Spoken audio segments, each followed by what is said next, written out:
All right. So, yesterday I posted some pictures on the 3D printed Ghostbusters props Facebook that I was working on some new experimenting with some new weathering techniques, and I did get a couple of requests in the comments for how did you do that? So here we are. Everything is framed out in such a way right now. I should be slightly out of focus on your screen. Everything's framed out so that the pack should be in focus. As per most of my YouTube videos, actually all of my YouTube videos, I don't edit video. I'm not a YouTuber, although I say that, and here I am posting another YouTube video. But everything I do is single cut, one take. I don't edit videos together, so I kind of try to get it so I can do everything just in one take and then post it. I'm not. I don't make any money off YouTube. I'm literally this is just sort of a community thing that I do to kind of help out people as I'm able to. But first things first, and I touched on this in my last video with the truck bed lining masking, the multi-textured pack approach. That helps big time with how the weathering goes down. So if you haven't seen that video, I go into it a little bit more in detail of how I layer the different textures onto the pack. But effectively, all of my smooth areas are actually Rust-Oleum hammered, and then all my high texture areas are the Rust-Oleum truck bed liner, the heavy rugged black kind, the really heavy brick kind. So that actually helps a lot with how the weathering looks. Real quickly before I get into the rest of the video, as far as like doing the washes is concerned, I'm just going to kind of show you guys how I do my my rub and buff, my dry brush weathering. You always have to remember when you're dry brushing, the goal, and it seems obvious, is to make it look like the silver is the one that's underneath, right? And there's a lot of ways to accomplish that. You can paint the whole pack silver and then use latex and mask that off, then spray it black, then peel the latex off. That's a good method. The problem I have with that method is that you have to really know what your end result's going to be. And a lot of times when you're doing this, you're kind of playing fast and loose. You know what I mean? Like you kind of want to know, you would want to know in advance everything and have it all planned out where all your chipping is going to be. That's kind of just asking a lot. You can also paint it silver, then cover it with black, and then go through with sandpaper and manually, kind of scuff some of it off so that the silver shows through, and that works too. For the other 99% of us that aren't all that dedicated, we're going to dry brush. And this is the tricky one because you're doing the silver on top of the black, but you're trying to make it look like the black is on top of the silver. Seems obvious, but what ends up happening, I notice, when people do a lot of dry brushing, is they'll go in and they'll say, okay, we're going to do this, and then they kind of do this thing, and what ends up happening is you have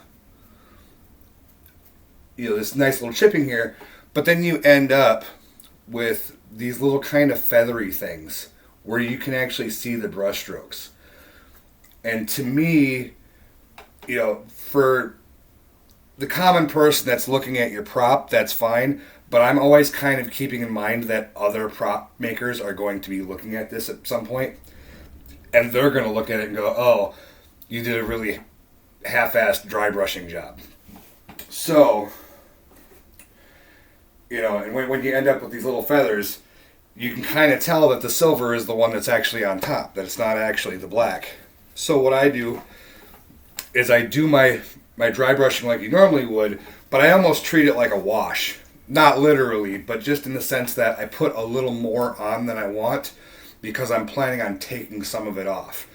So after I do my brushes, I'll take a towel, and I'll just go through and I'll kind of just rub back towards the main area where I want it to show. And you can get your cloth just a little bit damp too.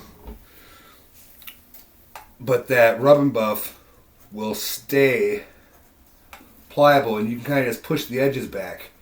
And when you push the black edge back up against the silver, it comes across to me like it's a little more like the silver is the one coming from underneath. You know, when you're just cleaning up those edges just a little bit. So you're not seeing that feathery brush stroke when you're putting that down. So, real quick, I'm just going to kind of buff out a couple of areas up here before I get going with the next stuff. And I'm going to talk real briefly on the products that I'm about to use here.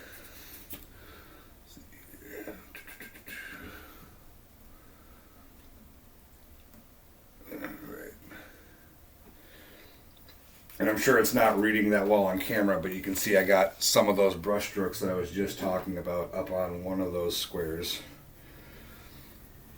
So I'm just going to take my towel and just kind of wipe those back just a little bit. There we go. We got rid of some of those little wispy edges that kind of give away that it's a brush. Alright, so the next part is the actual dark weathering. This is where things get tricky. And I'm not reinventing the wheel. I'm not, going to show you anything that's groundbreaking, earth-shattering. These are sort of like modern takes on classic techniques. So these are techniques you're probably already familiar with to some degree, but I'm just going to show you how I do them. I've kind of developed my own little caveats, as I've been doing this, 5 years. And if you're kind of new to doing this type of stuff, the trick I'm about to show you is something that I kind of picked up from the Cosplay Chris YouTube channel. His channel is really kind of aimed more towards like people that are new to prop painting, so I wouldn't go there looking for advanced techniques. But this is something that's kind of a beginner technique that I've kind of always just held in my back pocket, the whole time. It's still very effective even to this day, and that is these two items right here. Kiwi shoe polish. Black and brown. I think I got those backwards, yes. Black and brown. And what I'm going to be doing is I'm going to be putting it through an airbrush. That being said, you don't need an airbrush. You can do this. Everything I'm about to show you, you can absolutely do with a brush. So if you don't have an airbrush, it's not a big deal. The airbrush just allows you to have a little more control over the situation. You have a little bit more, you can have a little more accuracy as to where you're actually putting it. But I've already pre-mixed everything over here. Everything I put through my airbrush, if you're not using an airbrush, ignore this part. This is 1 part Windex to 2 parts water. This is pretty much what I mix all my paints with. It literally just keeps the airbrush from drying while you're using it. Keeps the tip wet so the paint keeps flowing. And then I'm putting the shoe polish directly in here. You can, I should mention, it's up to you if you have an airbrush and you can do it however you want. You can actually put the shoe polish in here and it's a thin enough consistency you can spray it right out of the bottle without mixing it down. But it does get a little gunky. That's why I actually just add about a third of my little Windex solution just to thin it out for the brush. And we're going to start with the brown one. Let's see here. And I apologize in advance. My airbrush compressor is kind of close to the microphone, but it's not a real loud compressor. So hopefully it's not too distracting here. Let's turn that on. Pour a little of that into my cup here, and I'm staying at relatively low pressure. I think under 20. Yeah, so I'm at pretty light pressure here. So all I'm going to do, I'm going to spray literally the whole thing. You can kind of hold it back. You can see how much that's coming out, and I'm doing it very liberally. I'm going to get a little bit on the pipe there. All right, you can see the pipe just basically, that silver part just turned completely brown. So we're just spraying that on. We'll put a little on the center tube here. Let's see, get this a little better. You can let it get a little. You can let it get a little thick there. And one of the reasons that I really like using the shoe polish is because it stays pliable. So you have about, I don't know, 2-3 days working time to change your mind on anything you do using the shoe polish. So once it dries up, you can feel this is shoe polish. All this dark area here, this is shoe polish. There's no tackiness to it. It's completely dry. But if I came back with a wet cloth or with like a little Windex on it, I could clean this label and make it look brand new.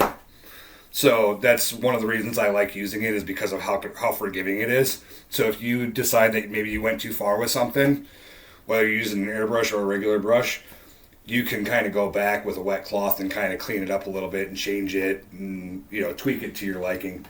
Let's see here. I think I babbled long enough for that to dry up just a little bit. And then we're just going to come back. I'll put just a little bit of this on a microfiber cloth. And then we're just going to real lightly kind of do a controlled dabbing back of that. Let's see here.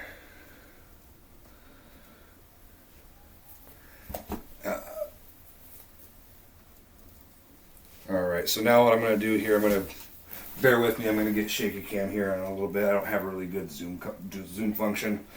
Like I said, not a YouTuber, therefore I don't have a great camera. This is the best I got. It's the Polish zoom lens. Alright, so let's get rid of the light ring here.